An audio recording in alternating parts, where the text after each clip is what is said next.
Iglesia, buenos días. ¿Cómo está la iglesia? Vamos a preparar nuestro corazón. Estamos en tiempo de Navidad. Navidad tiene que ver con el nacimiento, con la natividad, el nacimiento de nuestro Salvador. Dios se hizo hombre y hizo posible lo imposible: el perdón de los pecados, la salvación, el camino al Padre a través de Jesucristo. Así que este es un tiempo para estar gozosos, para estar alegres. Hace 5 años el Señor me motivó a compartir un mensaje que hoy vuelvo a compartir para ustedes. Hace 2 domingos iba a subir y antes de subir el Señor me dio una palabra. La compartí ayer en el ayuno y esa palabra tiene que ver con lo que compartí hace 5 años y sucedieron milagros maravillosos. La enseñanza se titula: no dejes de orar hasta que veas las respuestas. No dejes de orar hasta que veas las respuestas. Y la palabra está en el profeta Isaías, en el libro del profeta Isaías, capítulo 62, donde nos enseña este principio de no rendirse, de no cansarse, de no dejar de orar, de clamar a Dios, porque veremos su gloria. Isaías 62, si usted quiere profundizar, puede leer todo el capítulo, pero hoy vamos a leer solo del versículo 6 al 11 y allí vamos a centrar el principio de la enseñanza de hoy. No dejes de orar hasta que veas las respuestas de Dios. Dice: oh Jerusalén, yo he puesto centinelas en tus murallas. Ellos orarán continuamente, de día y de noche. No descansen ustedes que dirigen sus oraciones al Señor. No le den descanso al Señor hasta que termine su obra, hasta que haga de Jerusalén el orgullo de toda la tierra. El Señor les ha jurado a Jerusalén por su propia fuerza: nunca más te entregaré a tus enemigos, nunca más vendrán guerreros extranjeros para llevarse tu grano y tu vino nuevo. Ustedes cultivaron el grano y ustedes lo comerán, alabando al Señor.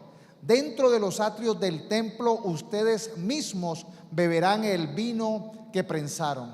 Salgan por las puertas, preparen la carretera para el regreso de mi pueblo. Emparejen el camino, saquen las rocas y levanten una bandera para que la vean todas las naciones. El Señor ha enviado el siguiente mensaje a cada país. Díganle al pueblo de Israel: miren, ya viene su Salvador. Vean, Él trae consigo su recompensa. La situación que estaba viendo y que estaba viviendo el profeta Isaías era una situación precaria. El pueblo de Israel había sido desolado por los babilonios. Jerusalén estaba desolada. El pueblo de Israel estaba cautivo en Babilonia. Pero en medio de esas circunstancias, el profeta Isaías empieza a orar para clamar que el Señor cumpla su promesa. Ya era el tiempo del retorno, ya era el tiempo del florecer, ya era el tiempo donde se iba a acabar la cautividad en Babilonia. Pero aquí nos enseña un principio y es orar sin límites, hacer oraciones sin límites. Y yo quiero que tú le digas al que está a tu lado y te digas a ti mismo: haz oraciones sin límite.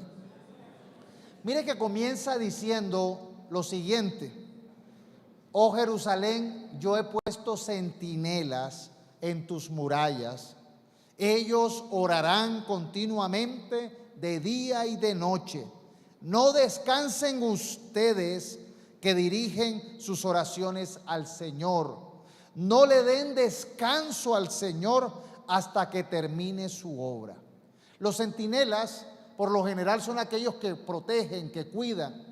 Están en un lugar estratégico, están en los muros que eran la protección de la ciudad. Por eso se cumple lo que dice la palabra: en vano vela la guardia si Dios no cuida la ciudad, y en vano trabajan los constructores si el Señor no edifica su casa.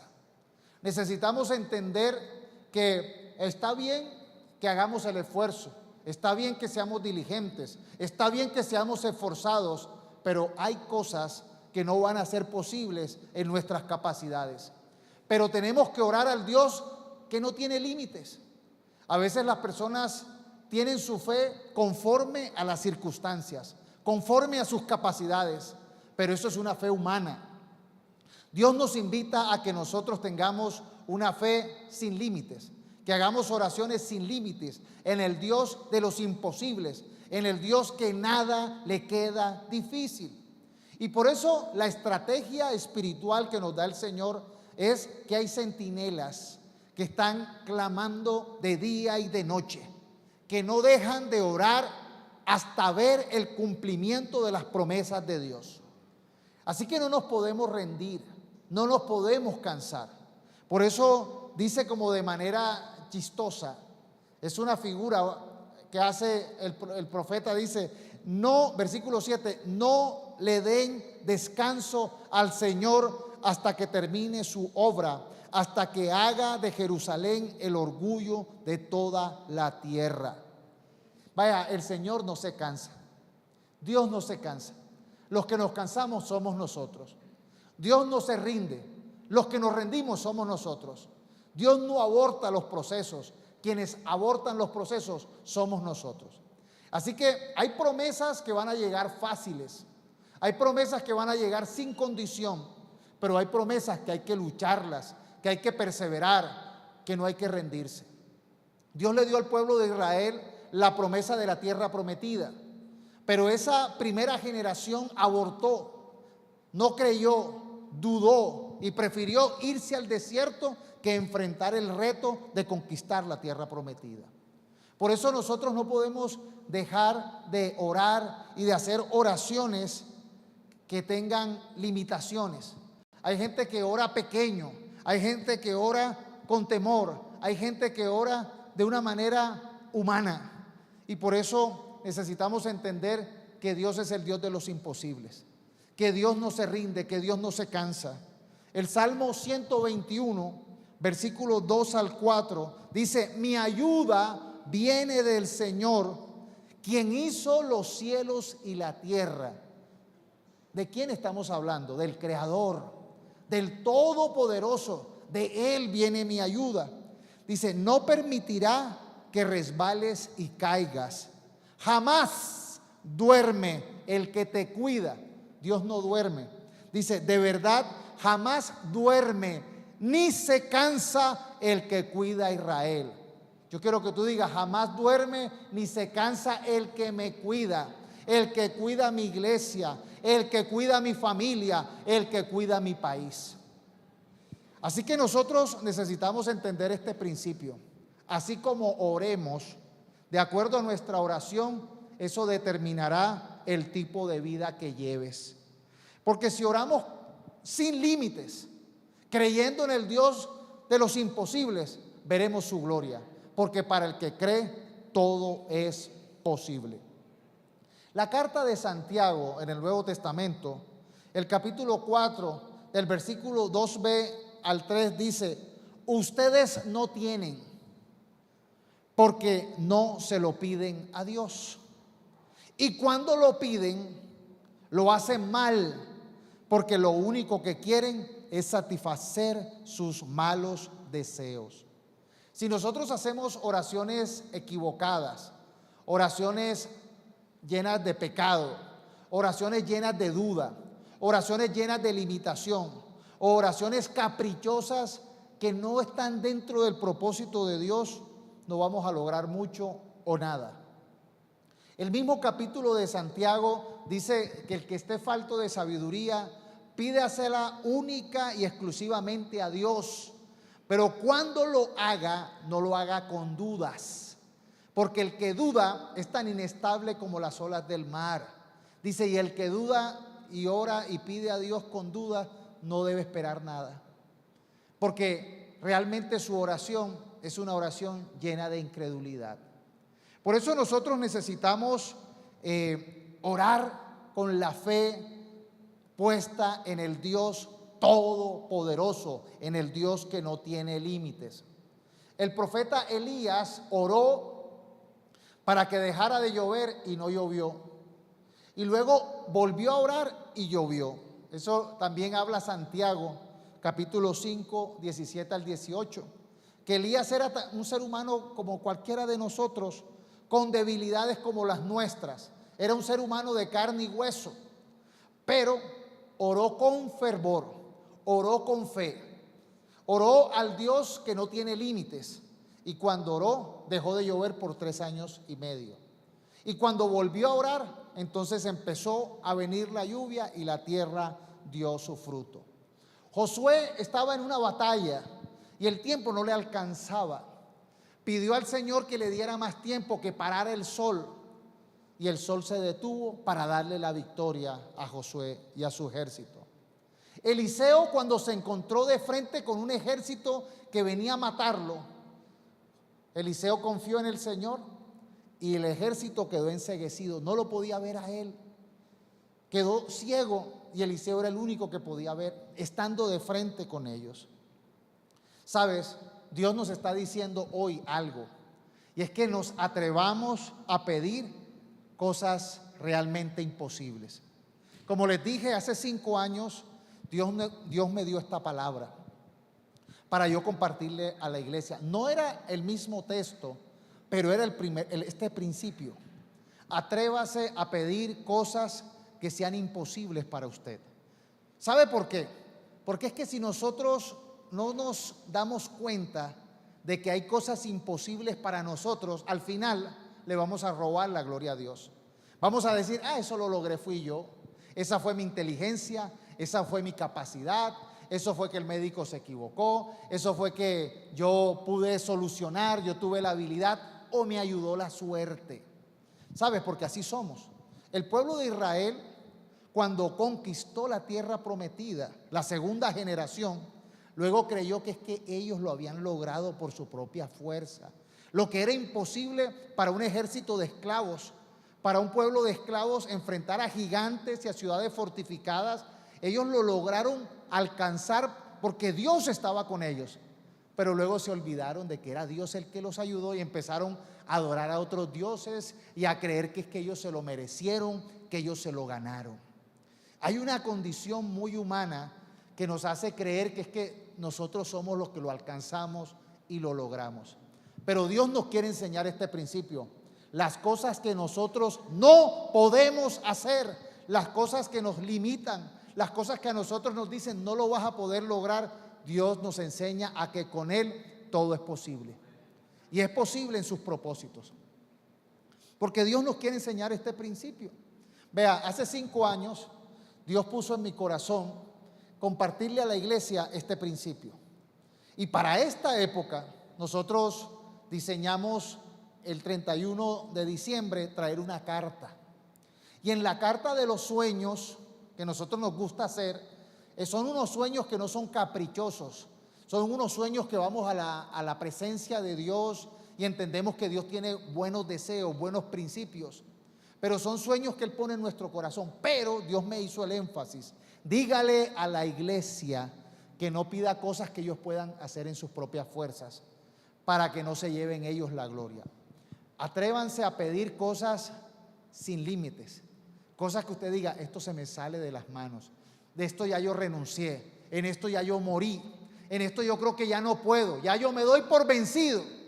Y póngalo en su carta y usted verá la gloria de Dios. Y eso lo comencé hace 5 años, fue el reto para ese tiempo.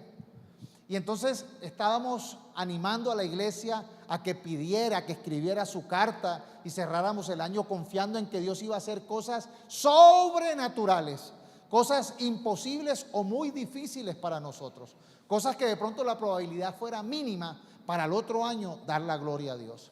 Y yo, por estar animando, pusimos la tarea, hicimos cada uno como la proyección, pero resulta que ese día me vine a la iglesia y se me quedó la carta, no la hice. La tenía como en borrador, pero no la imprimí. Y la idea era imprimirla, sacarle una copia, traerla aquí, orar por ella y quedarnos con ella como la constancia. Yo estaba animando y cuando empezó la gente a traer su carta, eso es una carta que yo no leo, es una carta, es un paso de fe que hicimos en ese cierre de año. Y cuando yo estaba llamando a la gente a pasar, el Espíritu Santo me recordó: ¿y tu carta? ¿Y tu carta? Y yo, Entonces yo pedí una hoja y un lapicero, y yo estaba acá mientras la gente pasaba, y yo dije, bueno, voy a decir algo que sea imposible para nosotros como iglesia, para la economía de ese momento. Y yo dije, voy a pedir una propiedad porque estábamos en un lugar arrendado. El dueño del lugar nos subía el arriendo, nos amenazaba a veces que no, que ya me tienen que desocupar. Entonces yo dije, Señor, queremos un lugar. Y yo voy a pedir por ese lugar, un lugar propio para la iglesia. La economía de la iglesia no daba para eso. Realmente Dios siempre suple para sus necesidades, pero no es que tuviéramos un ahorro, no lo teníamos. El ahorro era de 3,5 millones. No era un valor significativo para uno pensar en tener una casa, era algo que estaba en contra de las probabilidades. Pero me atreví a poner la carta y confiar, porque Dios nos retó a la iglesia y me retó a mí. Dijo, bueno, tú estás predicando, tú estás obedeciendo, tú también. Vea, en febrero del próximo año vino una palabra profética a mí que me decía que en 6 meses íbamos a tener una propiedad. Era una palabra, yo la creí, pero luego a los 6 meses se cumplió que compramos este lugar. A los 6 meses compramos este lugar. Y usted sabe que comprar una propiedad no es cualquier cosa, tiene bastantes gastos. Pero Dios quería que tuviéramos un lugar propio, un lugar donde no nos echaran, un lugar donde no nos cambiaran las reglas, un lugar donde pudiéramos nosotros tener un espacio, un tabernáculo para adorar a Dios. Y por eso es tan importante que nosotros entendamos que no solamente Dios, a veces vivimos un cristianismo en el cual queremos que Dios supla mis caprichos. Quiero casa, quiero carro, quiero plata, quiero novio, quiero novia. O sea, la gente pide cosas normales, pero también hay que orar de acuerdo a sus propósitos. Dios quiere que nosotros seamos un pueblo que le adore y le sirva. Y por eso el Señor, de manera sobrenatural, hace 5 años nos permitió tener este terreno a nombre de la iglesia. Y luego, mire cómo vamos. Hoy estamos hablando de cerrar el techo, de la parte estructural. Entonces necesitamos nosotros entender que este es un lugar de adoración, un tabernáculo, donde podemos hacer oraciones que no tengan límites. Hay muchas personas que ya se rindieron. Hay muchas personas que dijeron, pastor, ya yo me rendí. Pastor, esto no se va a lograr, o creo que no lo voy a poder. De pronto en tus fuerzas y en las mías no se pueda, pero en las fuerzas de Él va a ser posible. Y por eso necesitamos nosotros entender qué es lo que quiere Dios. ¿Qué es lo que Dios quiere para tu vida? ¿Sabes? La Escritura dice que Él tiene planes mejores que los nuestros, que Él tiene planes de bienestar, que Él tiene planes de bendición, que cosas que nosotros ni siquiera hemos imaginado y pensado, Dios tiene preparados para los que le aman.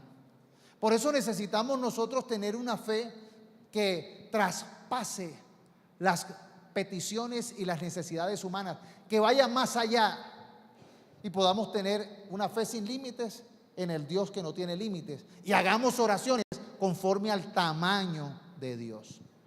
Por eso es muy importante que nosotros entendamos que el Señor dijo en el Evangelio de Mateo, el mismo Jesús nos enseñó a orar.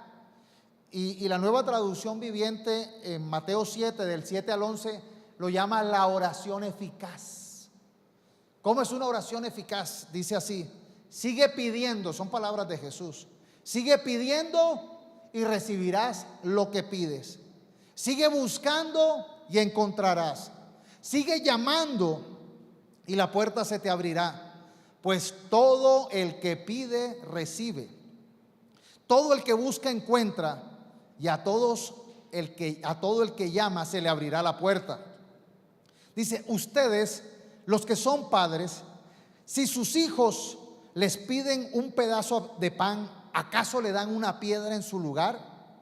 ¿O si les pide un pescado, les dan una serpiente? Claro que no. Así que si ustedes, gente pecadora, sabe dar buenos regalos a sus hijos, cuánto más su Padre Celestial dará buenos regalos a quienes les pida. Dios nos está retando a orar sin límites, a pedir sin el temor de que no va a ser posible. Cuando estamos en situaciones estresantes, difíciles, el reto muchas veces es seguir animados, seguir orando. Cuando vemos que de pronto la respuesta se tarda, cuando hemos visto que de pronto las cosas no se han resuelto, a veces tenemos la tendencia o la tentación de abandonar eso. ¿Sabes? El profeta Isaías, cuando escribió este capítulo 62, cuando escribió esto, no veía la verdad, no veía. Él en su fe veía que Dios iba a restaurar a Israel, que iba a volver su pueblo, otra vez a habitar Jerusalén, otra vez a adorar en el templo, otra vez a levantar la adoración en Sión. Pero la realidad era que no la veía. Y habían pasado años, pero él decía: he puesto centinelas que no dejarán de orar, que orarán de día y de noche, constantemente orarán. Y el Señor hoy nos dice: no nos rindamos. Sabes, el Señor no llega tarde. Y muchas veces el Señor parece que se demorara para que nosotros dejemos de creer que es que fue una suerte. Hay una historia que a mí me encanta, y a veces es una historia que uno encuentra como algo trágico, y fue la historia de Lázaro. Cuenta la historia de Lázaro, que era muy amigo de Jesús. Las hermanas de Lázaro eran muy amigas de Jesús. Le llega la noticia a Jesús de que Lázaro estaba grave, que estaba enfermo, tenía una enfermedad de muerte. Y Jesús se tranquiliza. Y entonces Jesús sigue contando la historia y dice que apareció 4 días después de muerto. No solamente llegó tarde, llegó tardísimo. Jesús llega donde Lázaro tardísimo. Porque si le avisaron que estaba enfermo, no sabemos si se murió enseguida o se murió al otro día. Y luego dice que aparece en el lugar de la familia de Lázaro 4 días después de enterrado. Podía haberse demorado 7 días, 8 días, porque era un proceso, no era que lo enterraban enseguida. Y aparece después de 4 días de enterrado. Llegó tardísimo para los seres humanos. Y Jesús empieza a conversar con la hermana de Lázaro y le dice: ¿no te he dicho que si crees verás la gloria de Dios? Yo creo que le estaba enseñando este principio que hoy estamos compartiendo. Y ella: sí, yo sé. Dice: y el que cree en mí, aunque haya muerto, vivirá. Y ella dijo: sí, cuando esté ya en el cielo, él vive. Pero él estaba enseñando algo, y es que él llegó aparentemente tarde, pero luego dice: quiten la roca del sepulcro. Pero si lleva 4 días de muerto, ya debe oler a feo, ya debe oler a podrido. Y cuando quitan la piedra, él dice: gracias, Padre, porque sé que me escuchas. Y lo dijo en voz alta para que todos entendieran que el Señor tiene el control de todo, aunque nosotros creamos que ya hemos perdido. Y él dice: Lázaro, sal. Y Lázaro estaba vendado, amarrado, y salió. Después dijeron: quítenle las vendas, y volvió a la vida. ¿Sabe para qué pasa eso? Para que nosotros no creamos: ah, no, es que no estaba muerto, estaba cataléptico. Sale un ingeniero a decir: es que estaba en catalepsis. Pero 4 días ahí enterrado, 4 días allí. O sea, realmente a veces somos tan tercos, tan duros de convencer, que por más que veamos el milagro no lo creemos. Aquí en la iglesia sucedió un milagro. Había una señora de edad que tenían que operar. Ella tenía un tumor grande en su cerebro. Era el tumor del tamaño de una pelota de tenis. Ya lo habían visto los médicos, lo habían estudiado. Como la señora era avanzada en edad, era un problema operarla, pero no operarla también era un riesgo. Decidieron operarla después de exámenes tras exámenes, y a la señora la metieron al quirófano. Le raparon la cabeza Ya le iban a ver y le hacen otro toma para ver por dónde era que había que abrirle la cabeza. Y cuando le hacen la otra toma para ver por dónde, no encontraron el tumor. Pero habíamos orado aquí en la iglesia. Y Dios había dado una palabra que Dios le iba a sanar. Entonces los médicos, wow, no encontramos. Y uno diría, gloria a Dios, esos son los milagros que hacen convertir a todo el mundo. ¿Sabe algunos qué dijeron? Fue un error médico. No tenía ningún tumor, se equivocaron los médicos. ¿Ve cómo somos de difíciles? A veces nosotros preferimos resistirnos a creer frente a las evidencias de Dios. Y por eso necesitamos nosotros dejar esas limitaciones, dejar esas excusas, dejar esas estrategias a veces científicas, engañosas, mentirosas, que nos hacen es no creer, limitarnos. Aquí está diciendo el profeta Isaías, la realidad era que no se veía nada. La realidad es que estaba desolada Jerusalén, estaba abandonado Sión porque el pueblo estaba en la cautividad. Pero él empieza a orar proféticamente, a decir, tenemos un Dios que nos va a recuperar Jerusalén, que vamos a volver al templo, que vamos a volver a adorar a Dios. No dejen de orar, no se cansen de orar. Así que empecemos a tener oraciones del tamaño de Dios, porque a Dios le agrada la gente de fe, porque sin fe es imposible agradar a Dios. A Dios le agrada a la gente que tiene fe. A Dios le agrada a la gente que ora oraciones propias de Dios. Yo no puedo, Señor, pero tú sí. Para mí es imposible, pero para ti no. Yo tengo límites, pero tú no tienes límites. El Dios que sana, el Dios que provee. Sabes, yo he visto milagros. Aquí en la iglesia han llegado. Recuerdo una familia que llegó, que me decía que ni ganándose 2 balotos salían de sus deudas. Tenían unas deudas bastante grandes. Habían hecho unos préstamos con agiotistas, de esos que tenían esos pagadiarios, que tenían esas deudas diarias. Eso es imposible de pagar. Y habían hecho unos préstamos bastante grandes. Tenían allí un yugo de esclavitud, de pobreza. Y ellos me dijeron, pastor, es que la verdad nos hemos equivocado, hicimos unos préstamos imposibles de pagar, trabajamos para ellos. Y así estaban muertos a esa esperanza. Y yo dije, un momentico, Dios vino a traer libertad. Dios vino a liberar al cautivo. Y eso en lo que ustedes están en una cautividad. Si ustedes se arrepienten y creen en Dios, ustedes tienen límites, pero Dios no. Vea, Dios hizo unos movimientos que al final los agiotistas tuvieron miedo y llegaron a un acuerdo y liberaron a esta gente y pagaron. Vemos cuando Jesús iba por el desierto con sus discípulos. Cuenta la historia que iban más de 4,000 personas. Iban más de 5,000 en algunos y otros más de 4,000. Y dice Jesús en el desierto, denles de comer. Y yo, pero ¿cómo le vamos a dar a comer a tanta gente en el desierto? Si aquí no hay un de uno, aquí no hay un carulla, aquí no hay un euro y no hay plata para tanta gente. ¿Cómo vamos a alimentar a tanta gente? Y Jesús le dice, ¿qué tienen? Dice, bueno, no tenemos nada, solamente 2 peces y 5 panes que un muchacho trajo de almuerzo.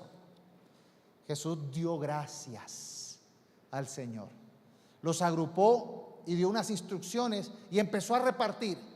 Y dice que al final recogieron 12 cestas de comida. Tenemos un Dios que hace cosas imposibles, extraordinarias.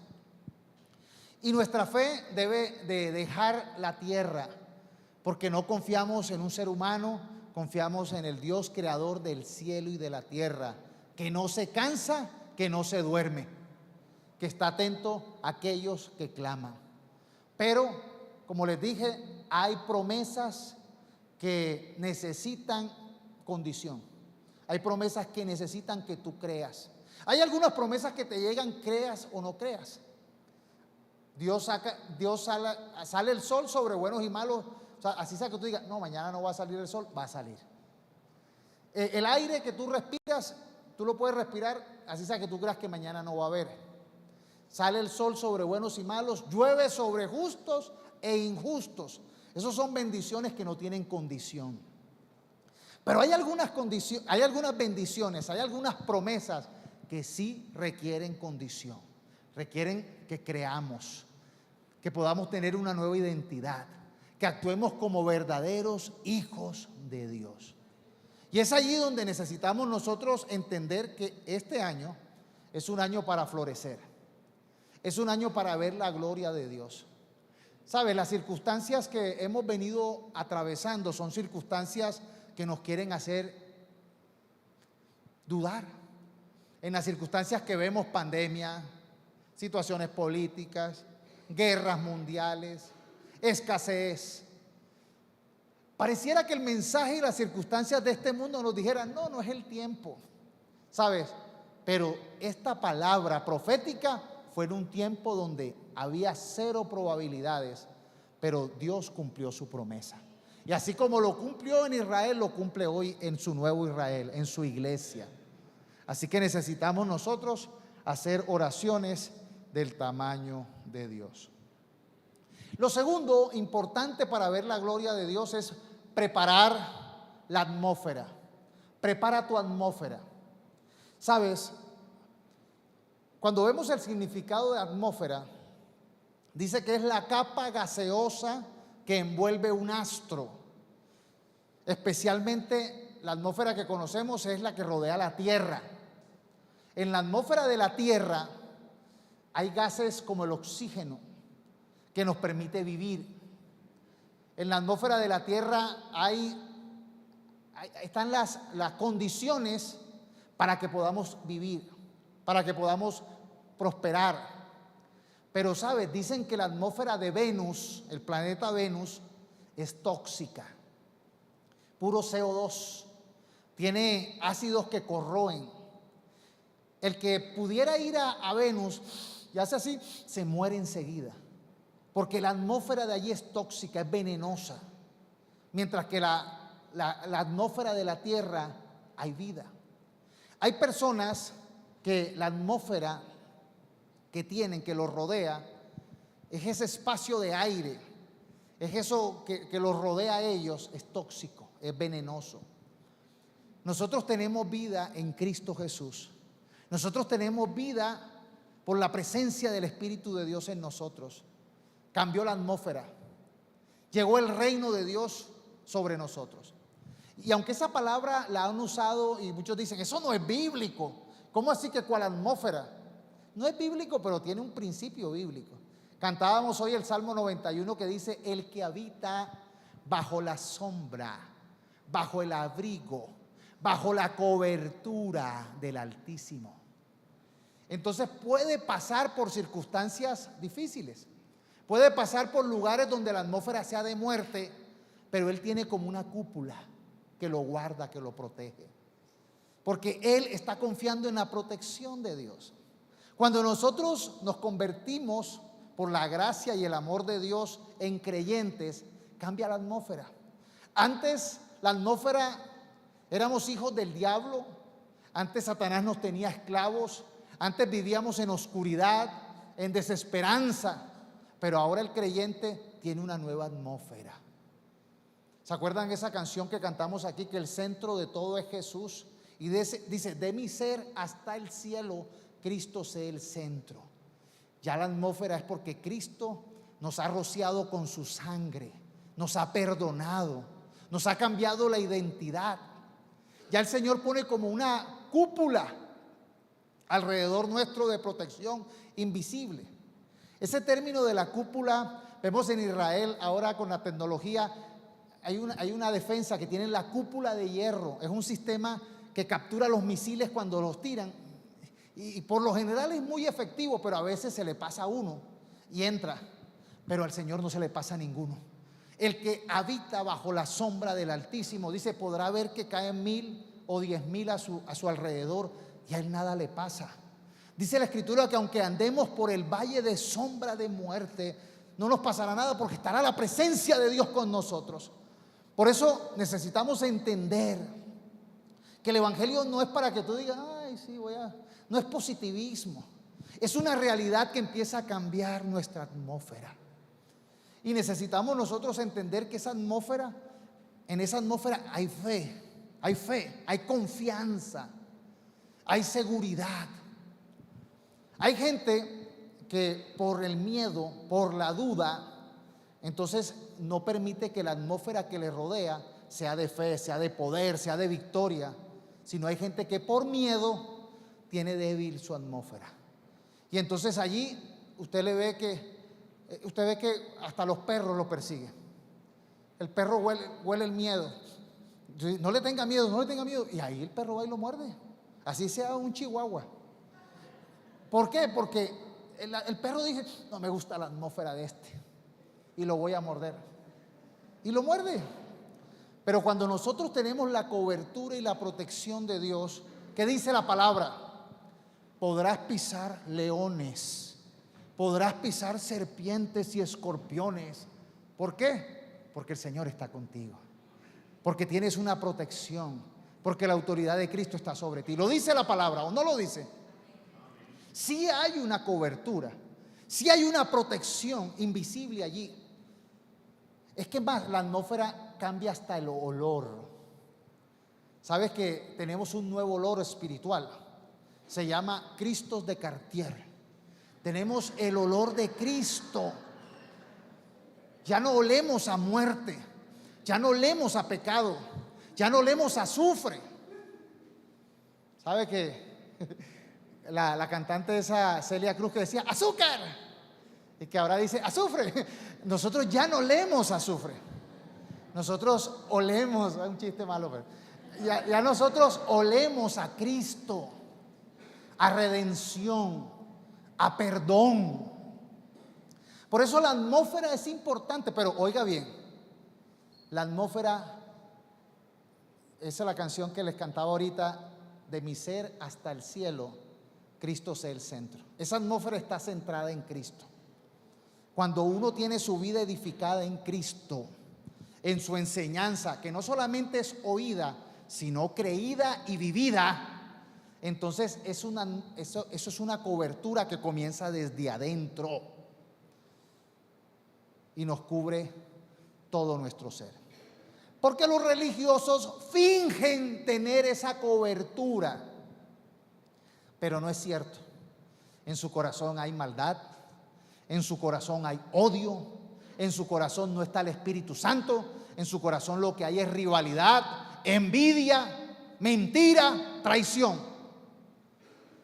Por eso necesitamos nosotros crear la atmósfera de subordinación a Cristo, de subordinación a su palabra, de subordinación al Espíritu Santo. Por eso comienza la palabra diciendo, sométete a Dios y resiste al diablo, como si hubiera una coraza allí. ¿Y quién termina huyendo? El diablo. Porque tienes tu coraza, tu cobertura, tu atmósfera en la sumisión a Dios, en creerle a Él. Somos lo que su palabra dice que somos. Tenemos lo que su palabra dice que tenemos y alcanzaremos lo que su palabra dice que alcanzaremos. Y el Señor dice que los que viven bajo su refugio, bajo su cobertura, ahorita cantábamos del manto de gloria que Dios pone.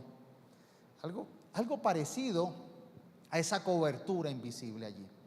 Pero eso necesitamos nosotros construirlo desde nuestro interior. Es un regalo, pero no para que finjamos tenerla.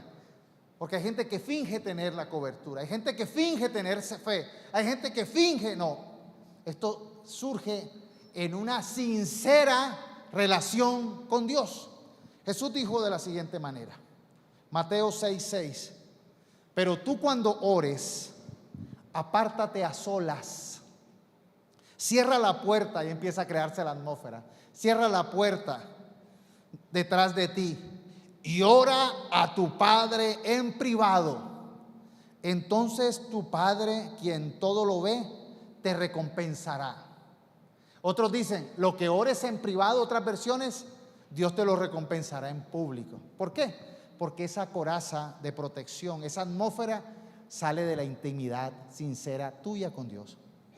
No es fingir aquí, no, yo tengo la coraza. ¿De qué sirve yo fingir que tengo coraza y protección cuando no la tengo?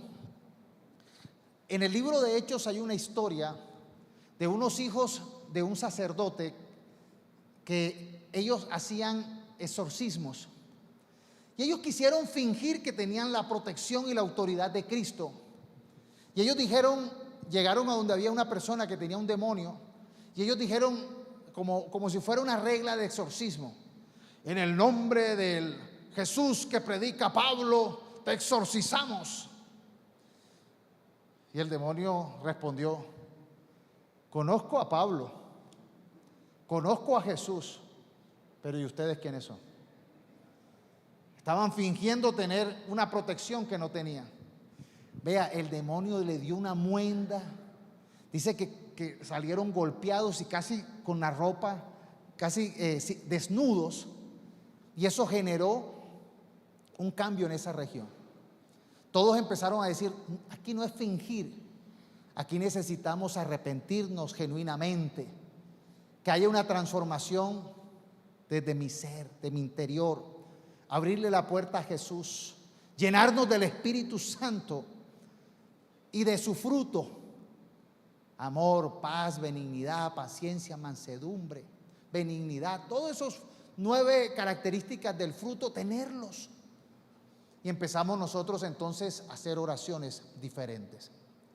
Vea, el que finge tener esa cobertura y pasa en rivalidad con su hermano, las oraciones no van a ser escuchadas. Jesús dice: si tú vienes a traer una ofrenda al templo, pero tienes problemas con tu hermano, mira, deja la ofrenda en un momentico, vaya y reconcíliese con él y presente la ofrenda. Porque así será una oración, será una ofrenda que agrada a Dios. Pero dice: pero si tú tienes rivalidades, peleas, pleitos, van a ser estorbadas esas oraciones. Por eso necesitamos nosotros generar esa atmósfera, porque no es solamente yo creo en Dios, yo voy a orar oraciones del tamaño de Dios. Hay que hacerlos con la atmósfera correcta. ¿Sí me estoy comunicando? Con el ambiente, con la actitud correcta. Yo tuve el privilegio de estar en el Monte Carmelo, en Israel. El Monte Carmelo es famoso porque allí hay una pelea entre el profeta de Dios y los profetas de Baal. Y en esa pelea empiezan a hacer un reto. Vamos a probar quién es el verdadero Dios.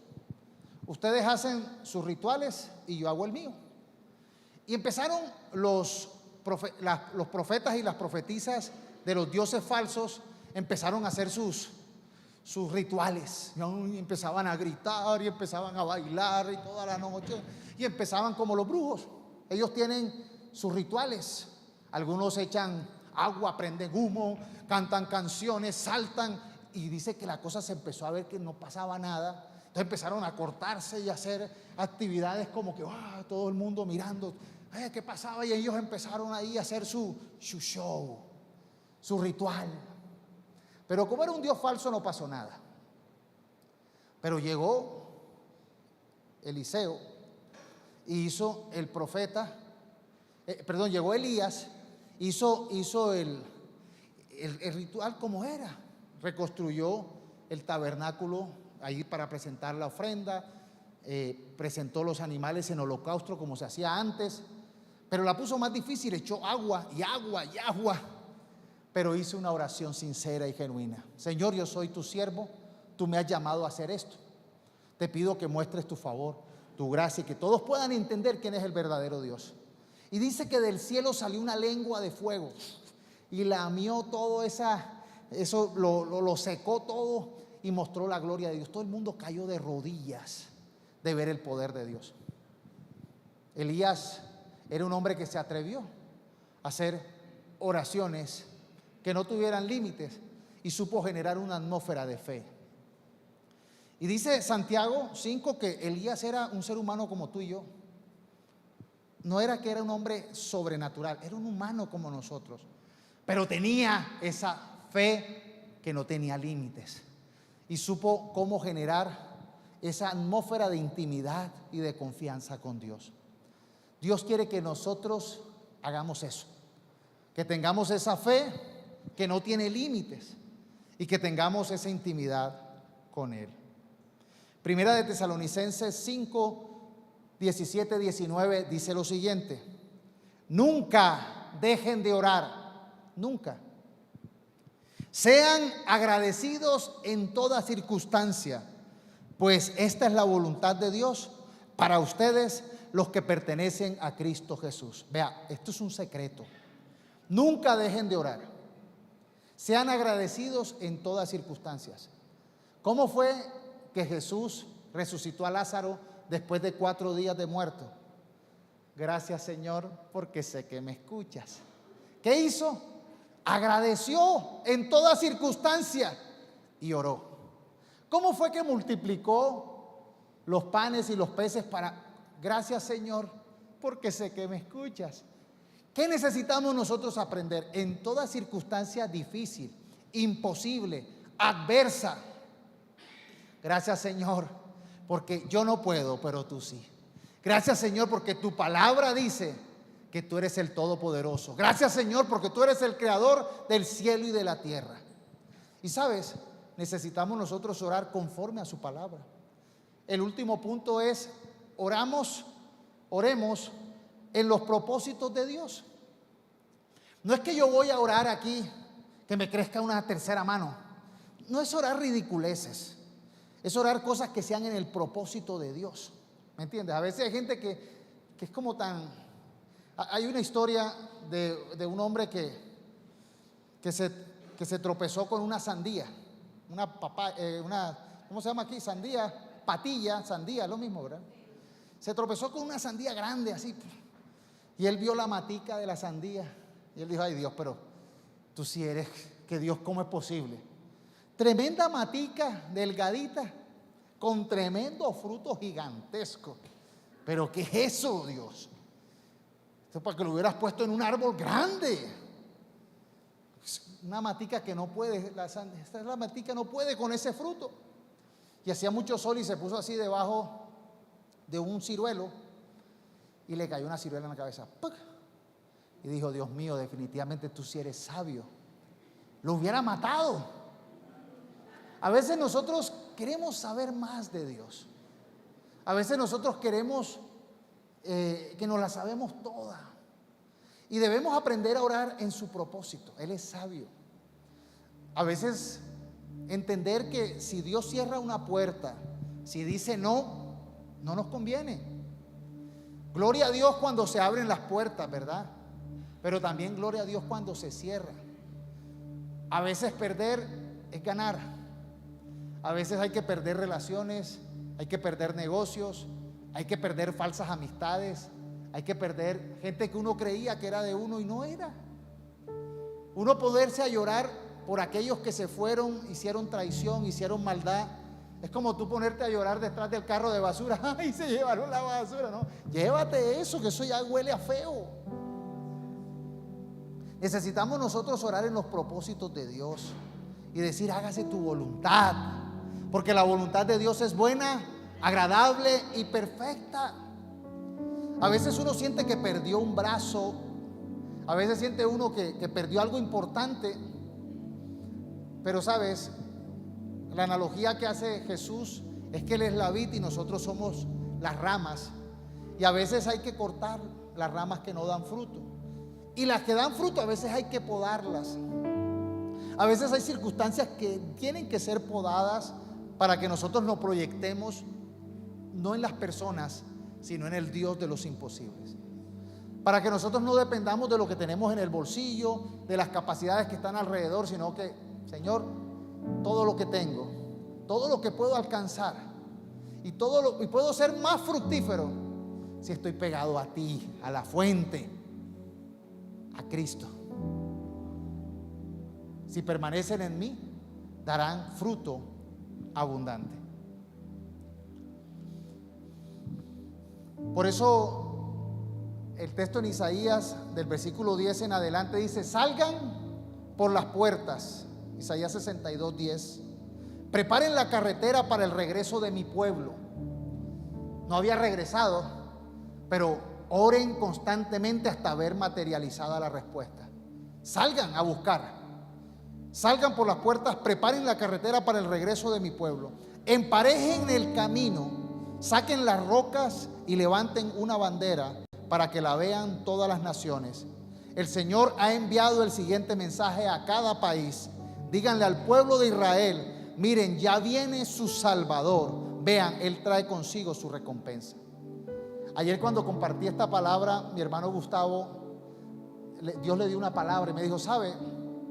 La bandera que Dios ha levantado hoy aquí en Medellín es este templo. Es una bandera que estamos levantando para que la gente encuentre el camino del Salvador. Estamos preparando una carretera para que la gente encuentre aquel que va a hacer posible lo imposible, aquel que nos va a salvar, aquel que nos va a perdonar, el único camino al Padre. Por eso levantar una bandera es la iglesia, como acertadamente decía mi hermano Gustavo, pero también es la predicación de su palabra. Cuando tú le dices a alguien: sabes, el camino es Cristo. Lo que tú no puedes hacer, Dios sí lo puede hacer. Aprende a hacer oraciones que no tengan límites. Aprende a crear la atmósfera y aprende a hacer oraciones conforme a su propósito. El propósito de Dios es salvarnos. La voluntad de Dios es buena, agradable y perfecta. Dios quiere que seamos fructíferos. Dios quiere que reverdezcamos. Dios quiere que veamos su gloria. Nadie que confíe en Él será avergonzado, dice la palabra. Yo y mi casa serviremos al Señor. De pronto algunos tienen sus hijos que han tomado malos caminos. De pronto algunos tienen adicciones que dicen: no puedo. Sabes, para Dios todo es posible. Y Dios vino a dar libertad. Dios no vino a dejarnos en la esclavitud. Dios quiere que alcancemos el propósito, pero con la fe en Él, con la presencia de su Santo Espíritu. Efesios 6, versículo 18 al 28 dice: oren en el Espíritu en todo momento, con peticiones y ruegos. Manténganse alerta y perseveren en oración por todos los santos. Dice Pablo: oren también por mí, para que cuando hable, Dios me dé las palabras para dar a conocer con valor el misterio del Evangelio, por el cual soy embajador en cadenas. Oren para que lo proclame valerosamente como debo hacerlo. Vivir la vida en victoria es un deseo, es una utopía que todos tenemos. Es posible si Dios nos da sabiduría. Es posible si la presencia de Dios va con nosotros. Es posible si Dios nos da las direcciones, las directrices. Dice que en Cristo somos más que vencedores. Por eso el propósito de Dios es prosperarnos, es llevarnos en victoria, es sacarnos de la oscuridad, del pecado, de la maldad, de la esclavitud y llevarnos a un camino cada vez más perfecto hasta que estemos con Él. Allá seremos perfectos. Aquí en la tierra estamos en proceso de mejorar, de cambiar. Por eso vamos a pedirle al Señor que este fin de año podamos hacer nuestra carta, donde no solamente estén nuestros sueños, nuestros anhelos de casa, carro, trabajo, prosperidad, los hijos, sino que también podamos decir: Señor, que mi casa sea salva, que podamos experimentar tu poder, que podamos ser útiles, que podamos ser personas que te reconocen aquí en la tierra y llevan a otros, preparen el camino al Salvador. Que esta Navidad sea una Navidad donde no solamente comamos lechón o comamos natilla o comamos lo que se come, lo que usted está acostumbrado a comer, o cantemos música o tomemos. Que esta sea una Navidad donde le demos la honra y la gloria a nuestro Salvador, donde podamos tener una fe que nos impulse a ser transformados, donde podamos nosotros decir: Señor, no quiero que mi familia se pierda, no quiero que mi ciudad se pierda, no quiero que mi país se pierda. Por eso no nos cansaremos de orar hasta ver las promesas de Dios cumplidas. ¿Ustedes lo creen? ¿Quiénes quieren recibir a Jesús? Levante su mano. Repita de manera audible: Señor Jesús, yo he escuchado tu palabra hoy Te pido que perdones todos mis pecados. Anota mi nombre en el libro de la vida. Yo abro la puerta de mi vida para que tú me transformes. Voy a atreverme a orar sin límites. Voy a pedirte, Señor, que transformes la atmósfera de mi corazón hasta el cielo. Quiero estar cubierto por tu presencia. Y quiero, Señor, orar en tus propósitos. Quiero ser útil en el nombre de Jesús. Amén. ¿Quién repitió esa oración? Vamos a dar un aplauso al Señor. En Cristo tenemos victoria. Quebranta mi corazón, quebranta mi vida, te entrego mi